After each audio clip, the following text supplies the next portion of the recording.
આજે teachers day છે એની માટે હું ગિફ્ટ લઈ આવ્યો છું અને એ નાવા ગઈ છે. નાઈને આવે એટલે હવે જોઈ અને આ સાનવીના ટીચર્સ માટે છે બે બનાવેલા. ચાલો તો જોઈએ.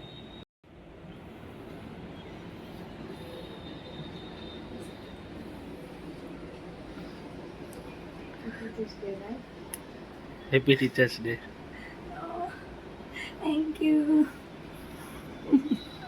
Thank you be beautiful gift એમ છે હેપી ટીચર્સ ડે. આમ બતાવી લખેલું. Thank you so much my sweet husband.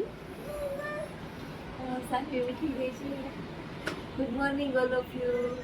મને ખબર નથી આજે ટીચર્સ ડે છે એટલે સારી સરપ્રાઈઝ ગિફ્ટ આપી છે. હું હજી 9 બારી નીકળી આપણે પર મેં જોયું સારી ગિફ્ટ આપ્યું છે. સાનું બેન મીઠા છે જો બતાવી ગયો. ગુડ મોર્નિંગ કહી દે આમાં બધાને.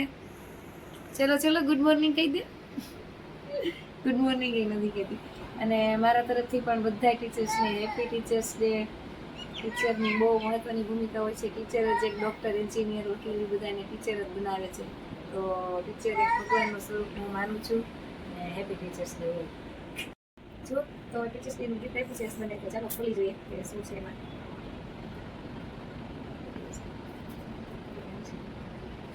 આટલું જોઈએ. ફોટો નું પાડવો પેલા. હા ફોટો પાડી દે પેલા. હાલો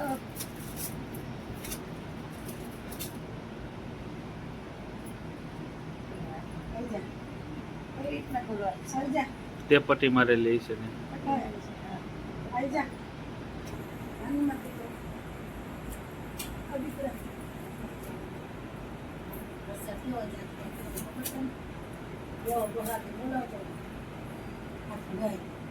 તો કમાઈ એક બધું. વાવ જો કેવી સરસ મજાની પેન છે મિત્રો.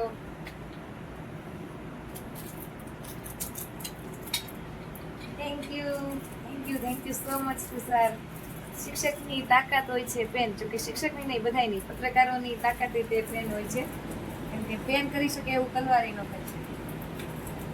બરાબર ને? તમે એની પર કોમેન્ટ કરજો. સાચી વાત છે ને? જો સરસ મજાની એક પેન છે અને પેનથી ઉત્તમ કોઈ ગિફ્ટ નથી શિક્ષક માટે. તમારું શું કેવું મિત્રો? સરસ મજાનું છે આમાં. ચાલો પહેલાં ગણપતિનું નામ લખી દઈએ આપણે. મારા હાથમાં જ લખી દો. ગણેશાય નમઃ. બધી કામની શરૂઆત હું ગણપતિથી કરું છું. એટલે હાથમાં મેં લખ્યું છે ગણપતિ બાપાનું નામ. જો ગણેશાય નમઃ લખ્યું છે.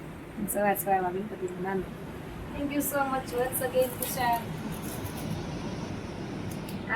આ પેનને હું હંમેશા મારી પાસે રાખીશ અને મોટી મોટી સારી સિગ્નેચર કરવાની છે ત્યારે યુઝ કરીશ. થેન્ક યુ સો મચ ફરીથી.